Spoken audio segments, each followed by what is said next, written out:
ब्राह्मण ही godly student हो। तुम्हें बाप ने रचता और रचना का ज्ञान देकर मास्टर जानी जाननहार बनाया है। अभी तुम सब कुछ जान जाते हो। प्रश्न, दूसरों को समझाने की फलक किन बच्चों में रहेगी? उत्तर, जिनके पास ज्ञान की पूंजी है, जो स्वयं हर बात को समझकर धारण करते हैं, वही दूसरों को फलक से समझा सकते हैं। तुम्हें फलक से सबको बाप का परिचय दे उनसे वर्षा लेने की विधि बतानी है। ओम शांति। बाप तो बहुत अच्छी रीति समझाते हैं। अनेक मनुष्य, अनेक धर्म हैं। 5000 वर्ष पहले भारत स्वर्ग था। बहुत थोड़े मनुष्य थे, सिर्फ सूर्यवंशी और चंद्रवंशी। वह आत्माएं परमधाम से आई थी अपना पार्ट बचाने।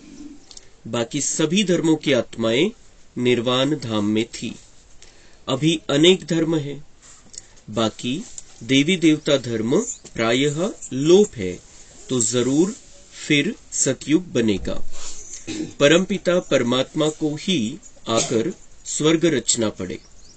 भक्त जो भगवान को याद करते हैं, तो उन्हों को भक्ति का फल देने के लिए भी यहाँ आना पड़ेगा। बाकी सबको वापिस मुक्तिधाम ले जाना होता है, और तो कोई वापिस ले जा नहीं सकता।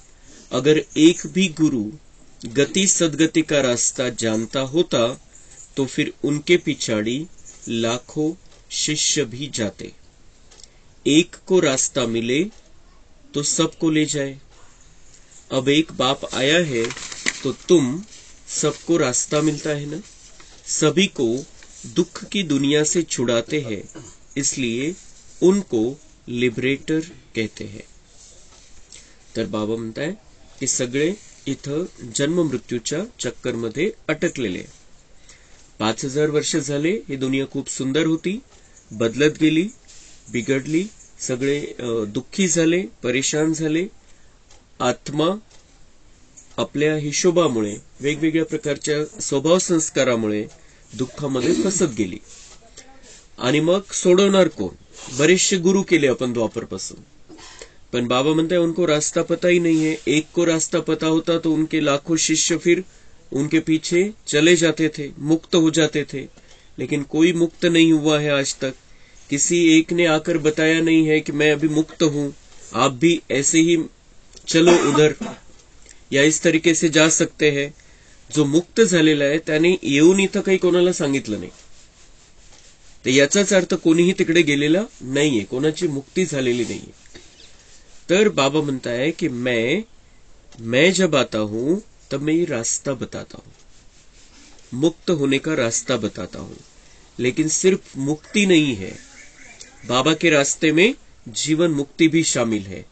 फक्त मुक्त होणं नाही शिकवत बाबा, की इथून तर जायचंय सगळ्यांना, पण मग खूप सुंदर सुखाच्या दुनियेमध्ये कसं यायचं आणि तिथं कसं राहायचं, हे बाबा आपल्याला शिकवतो।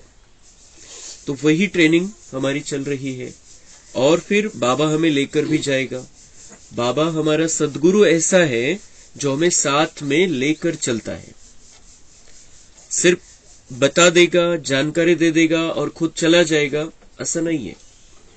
जसे ते गुरु असतात, काही ते त्यांना जे शास्त्रातलं माहिती तेवढं सांगतात, त्यांची वेळ आली की ते निघून जातात, शरीर छोड़ देते हैं।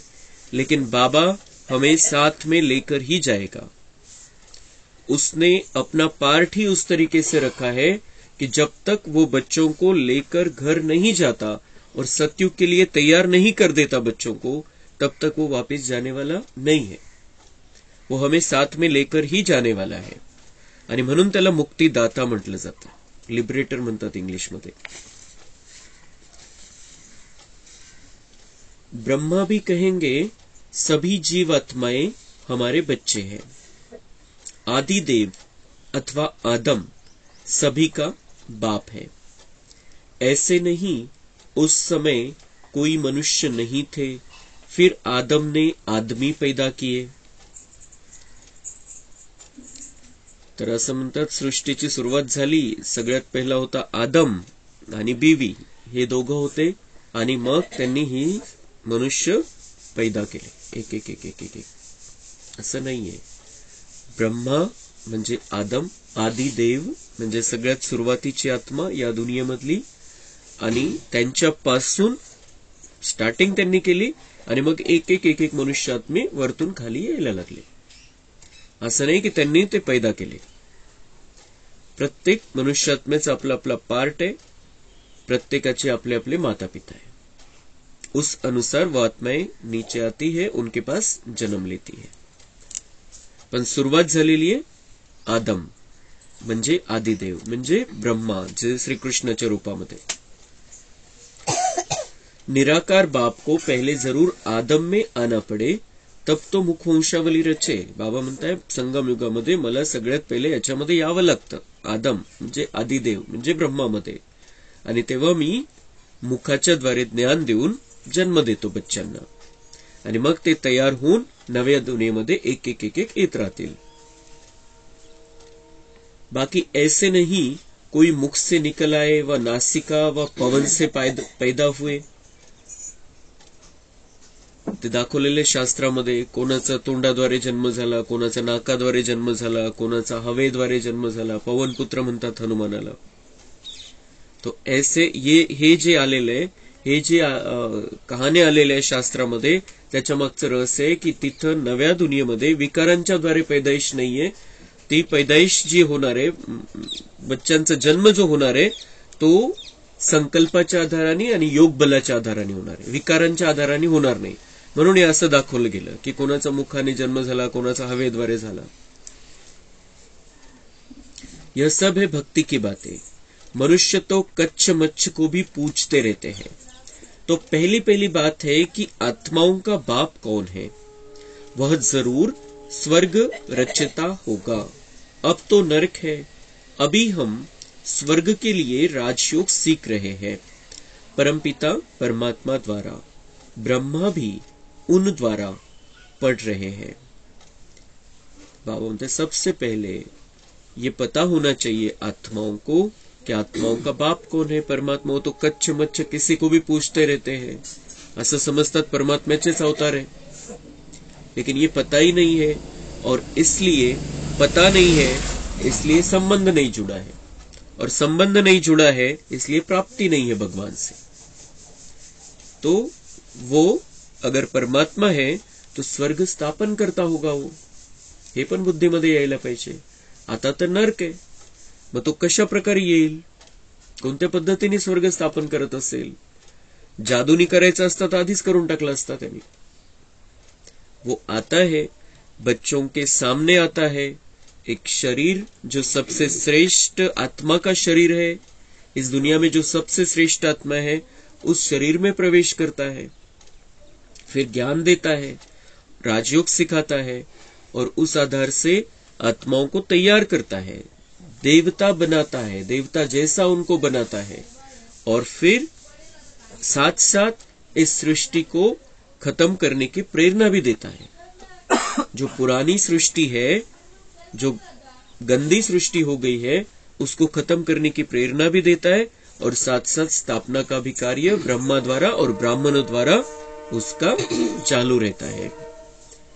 और जो ब्रह्मा है, जे म्हणतात की ब्रह्माद्वारे सृष्टी निर्माण झाली, तर ब्रह्मा भी शिवबाबा से पढ़ा है. त्यांनी शिवबाबाकडून शिकलेला आहे सगळं. पढ़ाई पढ़ी है उसने, राजयोग सीखा है, और उस आधार से वो ब्रह्मा बना. ब्रह्मा से फिर विष्णु बना, कृष्ण के रूप में जन्म हुआ, नारायण के रूप में महाराजा बना. लेकिन पढ़ाई उसने शिव बाबा से की. जैसे हम अभी मुरली शिव बाबा की सुन रहे हैं, वैसे ही ब्रह्मा ने भी शिव बाबा की मुरली से ही अपना पुरुषार्थ किया. ब्रह्मा की मत मशहूर है. ऐसे कभी नहीं कहा जाता कि विष्णु भी उतर आए तो भी तुम नहीं मानेंगे. यह ब्रह्मा के लिए ही कहा जाता है. उनको ज्ञान देता है शिव. तुम भी श्रीमत पर चल श्रेष्ठ बनते हो. तर ब्रह्माविषयी काय आहे दुनियेमध्ये म्हणतात, कोणी जर ऐकत नसेल, कोणी जर उलटच चालत असेल तर त्याला काय म्हणतात, ब्रह्मा जरी उतरून आला समोर तुझ्या तरी तू ऐकणार नाही, त्याचं सुद्धा ऐकणार नाही.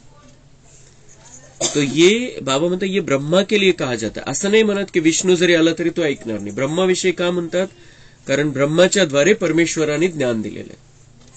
आणि तरी सुद्धा त्यावेळेला असे काही बच्चे असतात की जे ब्रह्माचं ज्ञान आहे उपलब्ध, ब्रह्माच्या द्वारे जे शिवबाबांनी ज्ञान दिलेलं आहे ते असतानाही ते त्याच्या विपरीत चालतात, किंवा ते ऐकत नाही, किंवा त्यांना त्याच्याशी काही मतलब नाही. आणि त्याच्यासाठीच ही मन पडली दुनियेमध्ये की ब्रह्मा जरी आला तरी तो ऐकणार नाही. और ब्रह्मा का कार्य तो शिव बाबा ब्रह्मा के द्वारा कार्य तो कर रहे हैं. अभी आता झाले 85 वर्ष, 85-86 वर्ष झाले. तेव्हापासून ही शिवबाबाची मत आपल्याला ब्रह्माच्या द्वारे प्राप्त होतीये. आणि ज्यांनी जे त्या मतावरती चालताय आजपर्यंत त्यांचं कल्याण आहे. जे नाही चालताय, जे त्या पहिल्याच रस्त्यावरती आहे, ज्यांनी पाचही विकारांना सोडलेलं नाहीये, तर ते तर उलट्या मतावरती चालताय. तो उनका दुर्भाग्य है. लेकिन जो शिव बाबा ब्रह्मा के द्वारा मत दे रहा है उस पर जो चलते हैं उनका कल्याण ही कल्याण है और अगले कल्प के लिए कमाई हो रही है. यह जो आर्य समाजी इतनी खिटपिट करते हैं उनको बोलो तुम देवताओं को तो मानते नहीं हो, उनको खंडन करने वाले हो. हम हैं देवी देवता धर्म के. तुम्हारा धर्म अलग, देवी देवता धर्म अलग है. हर एक को फ्रीडम है अपने धर्म में कुछ भी करे. मुसलमानों का धर्म अलग है, वह बहुत डिबेट करते हैं कि तुम ऐसे क्यों करते हो. वैसे हमारा धर्म आदि सनातन देवी देवता धर्म है, उसका ही प्रचार करते हैं. तुम इंटरफेयर क्यों करते हो. उन्हों को भी युक्ति से समझाना है, उनसे डिस्कस करने की जरूरत नहीं, उससे वह समझेंगे नहीं. जो भी कोई आए तो बाप का परिचय दो. हम बाप से वर्षा ले रहे हैं, तुमको भी लेना हो तो आओ. बाप अमर लोक स्थापन कर रहा है, इसलिए तुमको पावन जरूर बनना पड़े. बाप कहते हैं इस रावण पर जीत जरूर पानी है. हम शक्ति सेना जीत पा रही है. हमारा उस्ताद कैसे हमको जीत पाना सिखला रहे हैं, सो आओ तो हम तुमको समझाए. अगर तुमको जीत पानी है तो तुम भी शक्ति दल में शामिल हो जाओ. बाकी फालतू बातें मत करो. परंतु यह फलक से कह वही सकेंगे जिनके पास ज्ञान की पूंजी होगी. तर बाबा म्हणताय वेगवेगळ्या मतांतरवाले आहेत दुनियेमध्ये, वेगवेगळ्या प्रकारचे धर्म आहे, त्यांच्या वेगवेगळ्या प्रकारच्या मान्यता आहे. त्याच्या धर्म तर आहेच, पण त्याच्यासोबत आर्य समाज सारख्या काही संस्था वेगवेगळ्या प्रकारच्या आध्यात्मिक संस्था. तर बाबा म्हणतात ते त्यांच्या पद्धतीने तुम्हाला सांगतील, धर्मवाले त्यांच्या पद्धतीने सांगतील, पण तुम्हाला कोणाशीही वादविवादामध्ये पडायचं नाहीये. जास्त मतभेदाच्या गोष्टी यायला लागल्या, त्यांना सरळपणे सांगायचंय प्रत्येकाला आपल्या आपल्या मान्यतेनुसार चालण्याचा अधिकार आहे. आणि आम्हाला आता परमेश्वर देवी देवता धर्माविषयीचं ज्ञान देतोय आणि आम्हाला आता देवी देवतांसारखं बनायचंय. परमेश्वर आमचा पिता आहे आणि तुम्हालाही त्याच्याकडून वारसा हक्क प्राप्त करण्याचा अधिकार आहे. आम्ही वारसा हक्क घेतोय, तुम्हालाही त्याच्याकडून वारसा हक्क प्राप्त करण्याचा अधिकार आहे. तुम्हाला घ्यायचा असेल तुम्ही घेऊ शकता. आम्हाला परमात्मा रावणावरती विजय कसा मिळवायचा आहे हे शिकवतोय. तुम्हाला पण विजय व्हायचा असेल आणि या आमच्या शक्ती दलामध्ये सामील व्हायचं असेल, आमची ही शक्ती सेना आहे आणि या शक्ती सेना रावणावरती विजय प्राप्त करण्यासाठी निघालेली आहे. तुम्हाला पण या शक्ती सेनेमध्ये यायचं असेल तर तुमचं स्वागत आहे. वादामध्ये पडायचं नाहीये, पण हे जे 2-3 पॉइंट आहेत ते त्यांना स्पष्टपणे सांगायचे. परमात्मा कोण आहे आम्ही परमात्म्याचे बनलेलो आहोत आणि परमात्मा आम्हाला आता काय करायला लावतोय, आम्ही काय करतोय, आम्ही किती शक्तिशाली बनत चाललेलो आहे, रावणावरती विजय प्राप्त करण्यासाठी निघालेलो आहे, ज्याचं 2500 वर्षापासून दुनियेवरती राज्य आहे. त्याच्यावरती विजय प्राप्त करणारी आमची ही सेना आहे. आम्ही साधारण नाहीये, स्पष्टपणे सांगायचंय.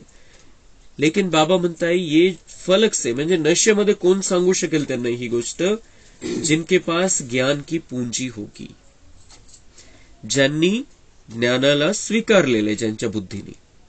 जो बाबांनी टाइटल दिलं आपल्याला, मास्टर जानी जाननहार. बाबा है जानी जाननहार, करण करावनहार तो है, हमसे कराता है, लेकिन वो जानी जाननहार है, तो सगळं काही जाणणार आहे. सृष्टीचे सगळे रहस्य त्याला माहिती आहे, आधीपासून अंतपर्यंत. तर ते सगळे रहस्य त्याने आपल्याला सांगितलेले. तो हम उसके बच्चे कौन हो गए, बाबा जानी जाननहार, हम उसके बच्चे मास्टर जानी जाननहार बन गए. तर हे ज्ञान आपल्याला मिळालं. ज्ञानाला बुद्धीमध्ये फक्त आपण स्वीकारायचे, धारण करायचे. मग ज्यांच्यामध्ये ज्ञान आहे त्यांची स्थिती सदा शक्तिशाली राहील, सामर्थ्यशाली स्थिती राहील, मजबूत स्थिती राहील. ज्यांनी ज्ञानाला चांगल्या प्रकारे बुद्धीमध्ये स्वीकारलेलं आहे त्यांची स्थिती निर्विघ्न राहील, की भलेही विघ्न येतील पण ते ज्ञानाच्या शक्तीच्या आधाराने आपली शक्ती जागृत करून आणि बाबांकडून शक्ती घेऊन त्या विघ्नावरती विजय मिळवतील. तो हम इस तरीके से ज्ञान को अपने अंदर धारण करें. अपने अंदर हमें इस ज्ञान को अच्छी रीति से धारण करना है और समय पर उसे इस्तेमाल करना है, वापरायचं त्याला. और फिर जब जरूरत है, जब किसी को कुछ समझाना है, तो इस ज्ञान के आधार से हम नशे से किसी को भी समझा सकते. जो सत्य है वही समझाना है. अच्छा, मीठे मीठे सिकी लधे बच्चों प्रति माता पिता बाप दादा का याद प्यार और गुड मॉर्निंग.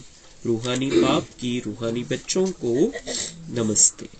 हम रूहानी बच्चों की रूहानी बाप दादा को याद प्यार, गुड मॉर्निंग, नमस्ते. वाह बाबा वाह, शुक्रिया बाबा शुक्रिया.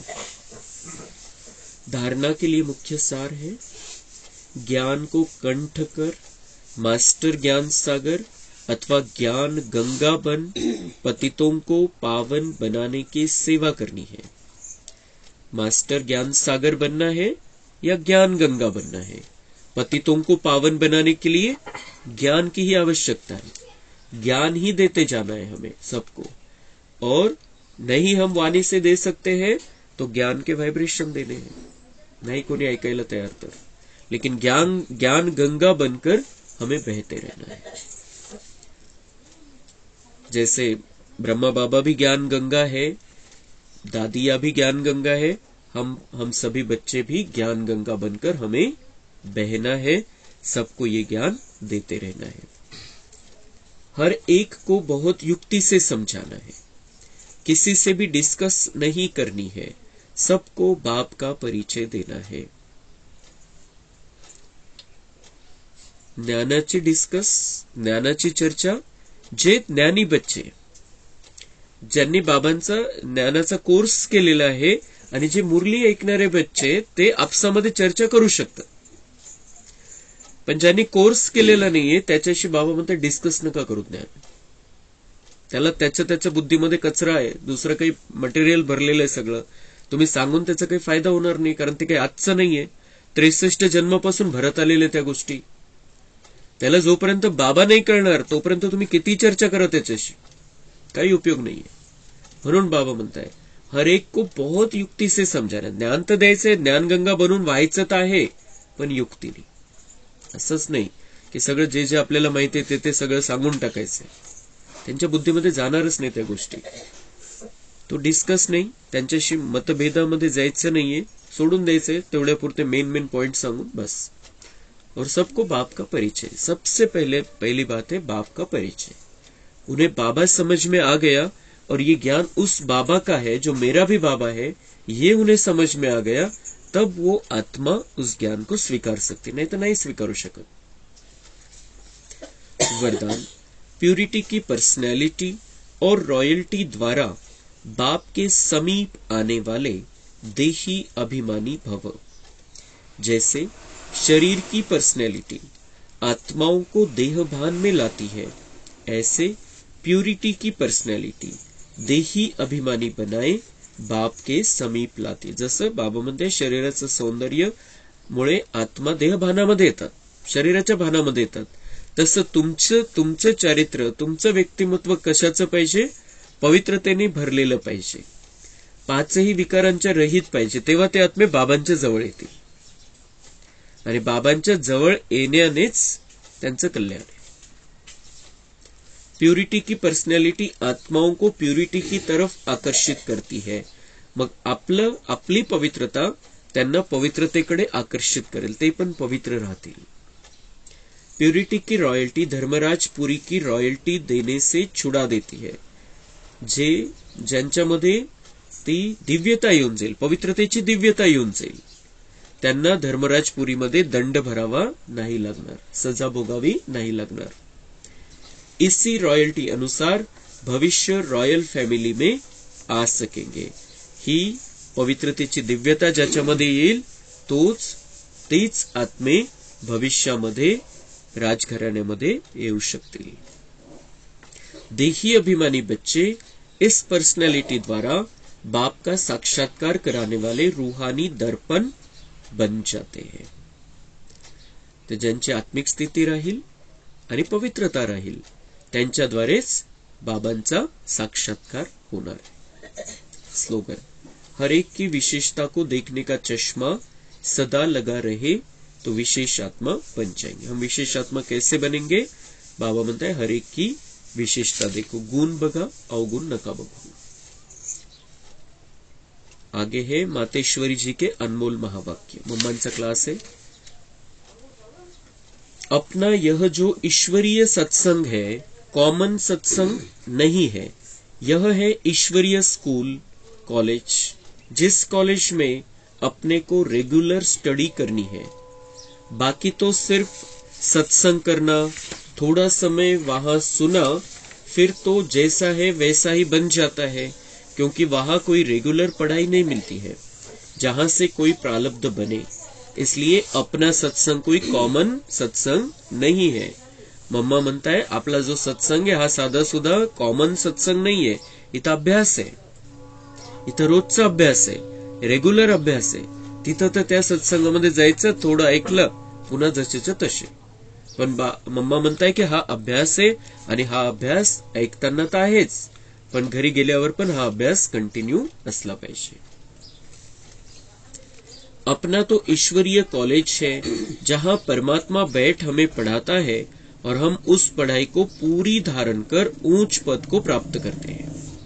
अपना तो ये ईश्वरीय कॉलेज है और यहाँ परमात्मा हमें पढ़ाता है, कोई मनुष्य नहीं पढ़ा सकता ये बातें, हमें परमात्मा पढ़ाता है आणि आपण त्या अभ्यासाला, त्या शिकवणीला, बाबांच्या शिकवणीला धारण करून श्रेष्ठ पद प्राप्त करतो नव्या दुनियेमध्ये। स्वतःला आपण यासाठी शाबाशकी द्यायची है कि हम कितने भाग्यवान हैं, भगवान हमें पढ़ाता है, हमें भगवान पढ़ाता है। साधे नाही, सगळ्यांच्या नशिबामध्ये नाहीये। बाबांकडून शिकणं 800 कोटी आत्म्यांपैकी आता सध्या फक्त 10 लाख आत्म्यांच्या नशिबामध्ये, 800 कोटी पैकी दुनियेमधल्या। हम भगवान के विद्यार्थी बने हैं, रेगुलर विद्यार्थी बने हैं, खूप भाग्यवान आत्मे आपण।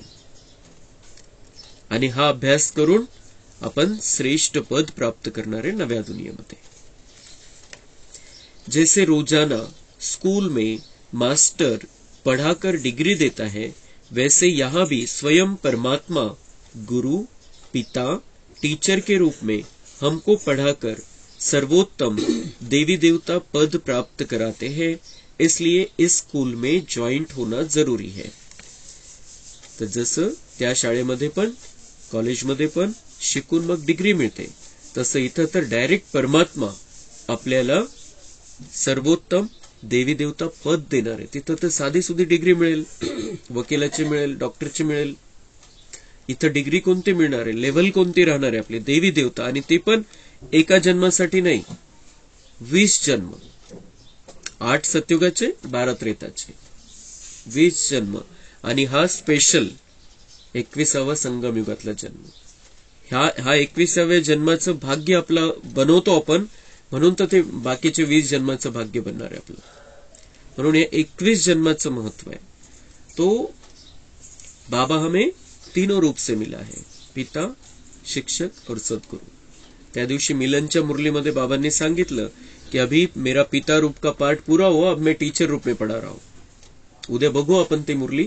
बाबांनी कसं शिक्षकाच्या रूपामध्ये घेतलेलं, नंतर पुन्हा पित्याच्या रूपामध्ये आला, नंतर पुन्हा सद्गुरूच्या रूपामध्ये आला. तर तिन्ही रूप मिलनच्या मुरलीमध्ये बघायला मिळालेले. वो हम कल देखेंगे. बहुत बहुत सुंदर मुरली है. तो इस तरीके से भगवान हमें तैयार करता है संगम युग में. तर मम्मा म्हणता है कि जिनको सर्वोत्तम देवी देवता पद प्राप्त करना है उनको इस स्कूल में ज्वाइंट होना पड़ता है, एडमिशन घ्यावी लागते या शाळेमध्ये. यहाँ आने वाले को यह नॉलेज समझना जरूर है. यहाँ कौन सी शिक्षा मिलती है, इस शिक्षा को लेने से हमको क्या प्राप्ति होगी. हम तो जान चुके हैं कि हमको खुद परमात्मा आकर डिग्री पास कराते हैं और फिर एक ही जन्म में सारा कोर्स पूरा करना है. परमात्मा डिग्री प्राप्त कराते देवी देवता बनने की, आणि या एकाच जन्मामध्ये सगळा कोर्स पूर्ण करायचा आहे. कोणता, तिथं तो कोर्स पूर्ण करतात कशासाठी, पुढे ते 20 वर्ष चालते, त्याचा फायदा होतो. 30 वर्ष जोपर्यंत त्याचं आयुष्य, तोपर्यंत 20, 30, 40, 50 वर्ष शिकल्यानंतरच तितका काळ त्याचं ते कामात येतं. हमें ये कोर्स, कौन सा कोर्स पूरा करना है, 20 जन्म देवी देवता बनकर रहने का कोर्स, 20 जन्म देवी देवता पद पर रहने का कोर्स, वो अभी ही पूरा करना पड़ता है. जब से हम ज्ञान में आए हैं उतना समय हमारे लिए है. किसी को 5 साल, किसी को 10 साल, किसी को 15 साल, किसी को 20 साल. उतने समय में पूरा कोर्स करना है.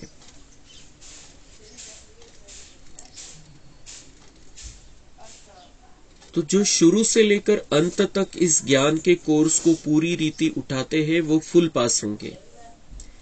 बाकी जो कोर्स के बीच में आएंगे वो तो इतनी नॉलेज को उठाएंगे नहीं, उन्हों को क्या पता आगे का कोर्स क्या चला.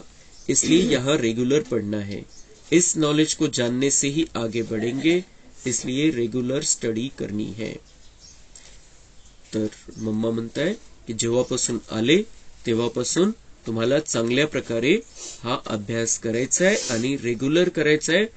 आणि जसं आपल्याला साकार मुरल्या तर रिपीट होतातच. साकार मुरल्यात आपल्याला कळालेलं आहे काय काय झालेलं आहे मागचं, ते रिपीट झालेलं आहे आपल्या समोर. आता आपल्याकडे सुरू झाल्यापासून दुसऱ्यांदा चालू आहे समजा रिपीट. तर साकार मुरल्या रिपीट होतात, पण आपण जेव्हा ऐकतो तेव्हा असं नाही वाटत की 5 वर्षापूर्वी आपण ही ऐकलेली मुरली 5 वर्षानंतर रिपीट होतात. आणि ज्या रविवारच्या मुरल्या आहे, अव्यक्त मुरल्या, त्या मुरल्या आपण बघायच्या आहे.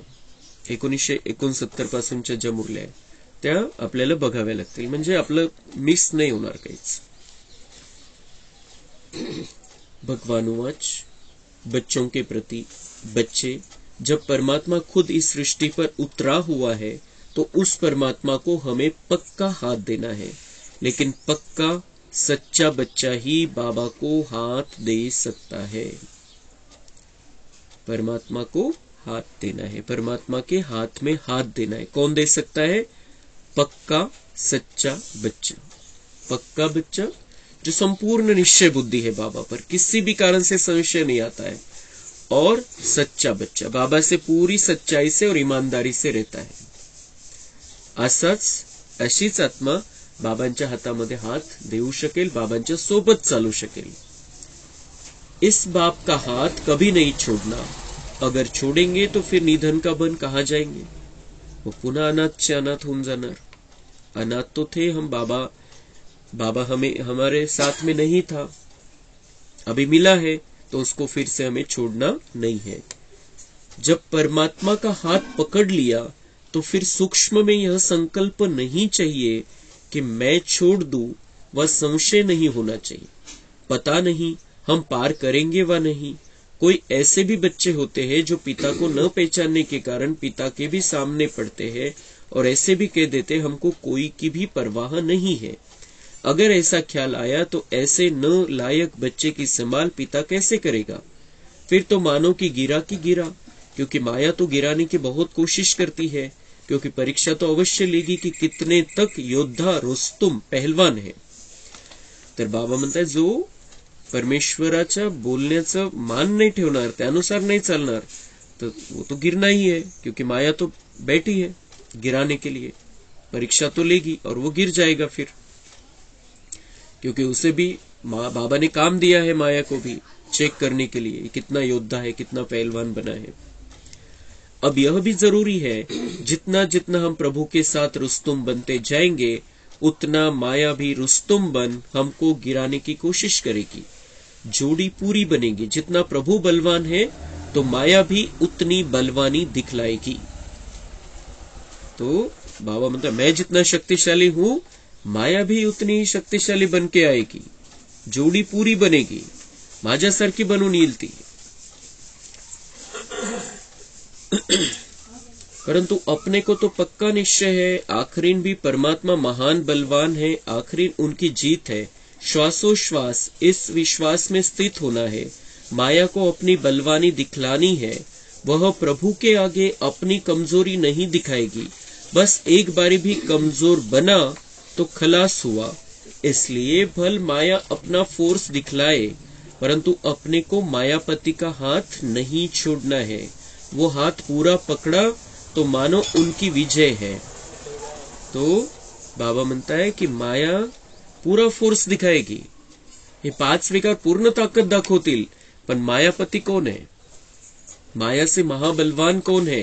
भगवान है, वो ट्राई करेगी, भगवान के जैसा डुप्लीकेट बनने का ट्राई करेगी, लेकिन मायापति माया से बहुत बलवान, संपूर्ण शक्तिशाली परमपिता परमात्मा का हाथ हमें नहीं छोड़ना है।